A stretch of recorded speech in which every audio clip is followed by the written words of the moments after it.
Yeah, get up on this Productions, yo. KKKSR Records. Yeah. Omar Payat with my partners, Chini, yo.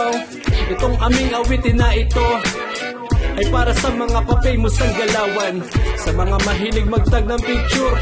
Wala naman kami sa picture. Mga friends kung may ex, di ang pangalan. Sa mga pabida at pero dyan kayabangan. Para sa inyo to, pakinggan nyo. Yeah.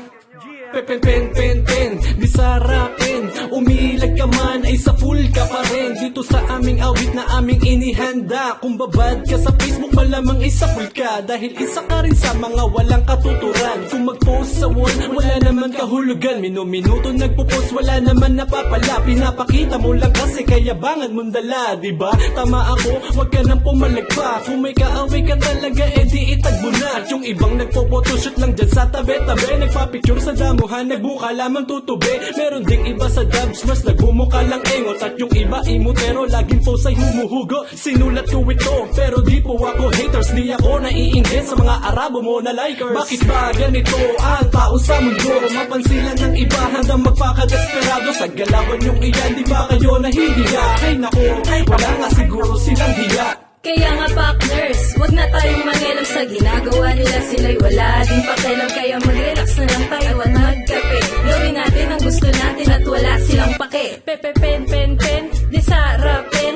Sininin ko na'y nag-chat pa rin. Ganyan ang gawain ng mga piling maganda. Magpo-post ng joke, sila lang ang matatawa. Meron din iba, kaya bangan di maalis. Pag di na-active sa like, i-block na sa friend list. O diba, ang galing, bidang-bida na sila. Makapag-block lang, feeling famous na sila. Yan tayo desperado, masyado ang galawan. Magpo-post ng diet pero may katakawan. Magpo-post ng mga masasarap na pagkain. Tapos nakalagay sa caption, wala kasi makain Tapos ito pa talaga ang malupit. Magpo-post ng kayabangan para lamang manginggit. Baguio City po post na location na pupuntahan. Pero makikita mo na katambay lang dun sa tindahan. Ang galing naman. Bakit ba ganito ang tao sa mundo? Mapansilan ng iba hanggang magpakadesperado. Sa galawan yung iyan, di ba kayo nahihiya? Ay nako, wala nga siguro silang hiya. Kaya nga partners, wag na tayong mangialam sa ginagawa nila. Sila'y wala din pakialam, kaya mag-relax na lang tayo at magkape. Gawin natin ang gusto natin at wala silang pake. At yung iba, sa post nagpapalapad ng papel. Ang dami mong likes pag ikaw ay not feeling well. Namatayan ka na sa post, ang dami pa nagla-like. Pinopost mo na rin ang pagja-jogging mo sa may dike. At yung ibang babae nagpo-post na kita ang sikmura, feeling sexy kahit nakakasuka ang itsura. At yung iba pinopost pa na galing silang simbahan. Sila yung mga tao sa linggo lang may kabanalan. Oo, tama ka, para masabihan silang banal. At sila yung nagsisimba lang pag meron silang mahal. At yung iba pinupost pa nila ang gwapo nilang jowa. At nakalagay sa caption, ang swerte ko talaga. Meron ding ibang babae, puro post tungkol sa bitter. Pag naloko ng lalaki, laging post walang forever. At ito ang malupit na tumatak sa ating image. Mabilis ang 100 likes pag nagpakita ka ng cleavage. Bakit ba ganito ang tao sa mundo? Mapansilan ng iba hanggang magpakadesperado. Sa galawan yung iyan, di ba kayo nahihiya? Ay nako, wala nga siguro silang hiya.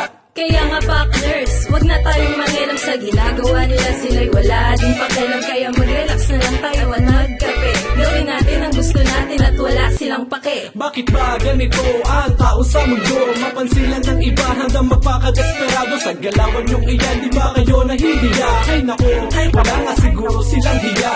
Kaya nga partners, wag na tayong mangialam sa ginagawa nila. Sila'y wala din pakialam, kaya mag-relax na lang tayo at magkape. Gawin natin ang gusto natin at wala silang pake. Bakit ba ganito ang tao sa mundo? Mapansilan ng iba hanggang magpakadesperado. Sa galawan yung iyan, di ba kayo nahihiya?